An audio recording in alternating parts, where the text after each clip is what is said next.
Transforming anxiety in the time of pandemic.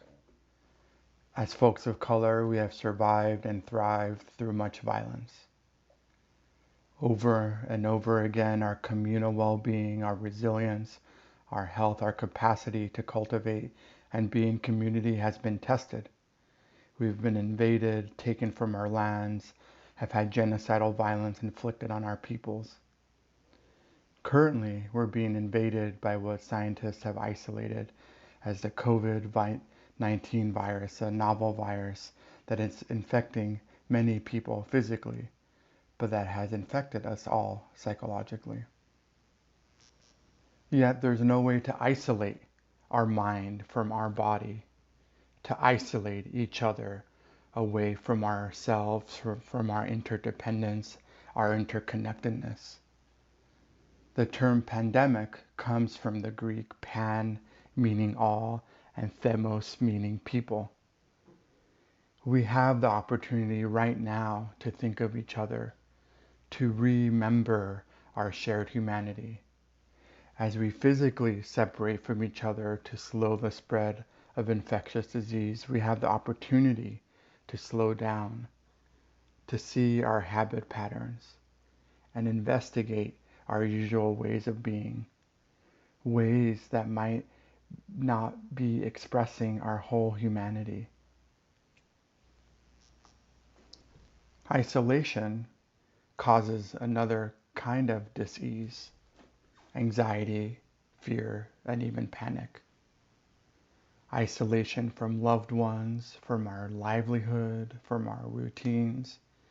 The habit patterns of our days are being disrupted.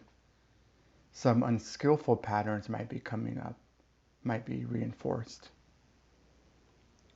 Anxiety, fear, panic can be seen as patterns. How can we take this opportunity to isolate these unpleasant emotions, to more clearly see their patterns, to know our full selves enough to know our capacity for fierce compassion, trusting our mind, body, heart is doing the best it can to try to keep us safe. Yet we know the reality that no living being has ever been 100% safe. It's the law of the natural world to have beginnings and ends, cycles of birth and death, of passing away and of regeneration. Yet, in this unprecedented time, mortality is in our face more than usual.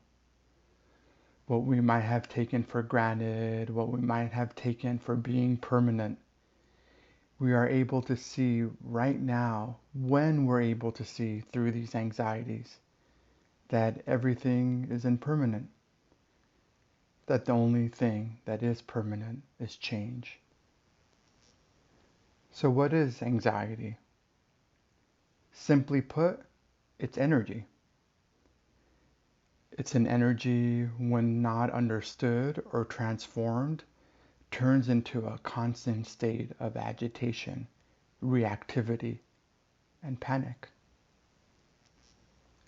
Neuroscientists say that the amygdala, a small almond-shaped mass of gray matter in our brain, is what is involved with the experiencing of emotions like anxiety, fear, and panic. And though it's only a small part of our brain, it can really run our lives. The amygdala can be overreactive with this emotion of anxiety, and like a false alarm, it could be going off all the time. I know that as a person of color, and the personal and societal traumas we experience living in systemic oppression, that my amygdala can be overreactive. And many times it's a false alarm. It's being vigilant, even hypervigilant, the fight, flight, freeze response at the ready, trying to protect me from the internalized and external aggressions of this world.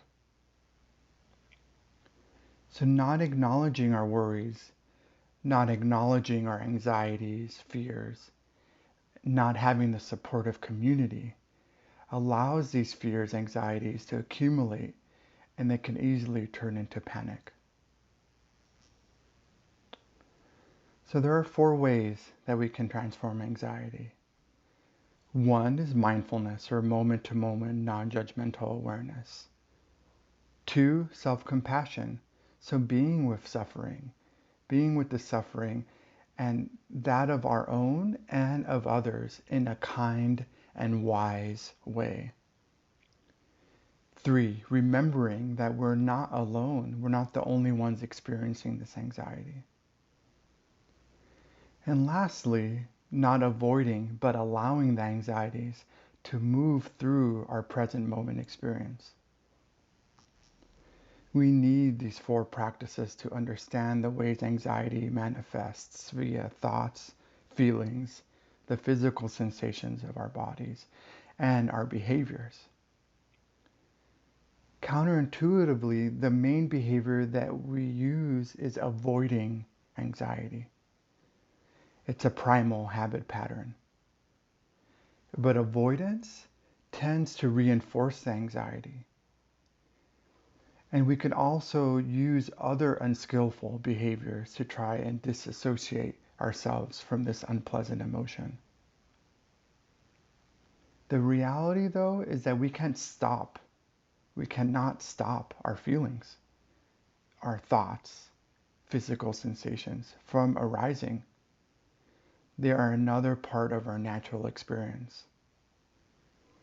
It's natural to feel worry for losing things we love, for feeling the sufferings in ourselves of the world. Yet all feelings, thoughts, physical sensations are not permanent. They change. They come, they go. Especially if we allow them to come and go and change. But we've been conditioned to hold on to them, to take them as fact, as a way to have them acknowledged if we just hold on to them. But we take them as an ultimate truth. Just because I'm feeling this must mean that it's the truth. So we don't take them as part of the ebbs and flows of being human. Just think of little kids. They have their emotion and then they move on to the next thing. So this behavior, this practice of letting them go, of feeling them fully and allowing them to be, is what the following meditation will help us do. It'll be a set of practices that we'll use in order to transform anxiety. So again, we need mindfulness. We need self-compassion. We need clear seeing, knowing we're not the only ones going through what we're going through. And then lastly, that tapping into that courage that's inside of all of us in order to approach versus avoid this present moment experience. Just as it is.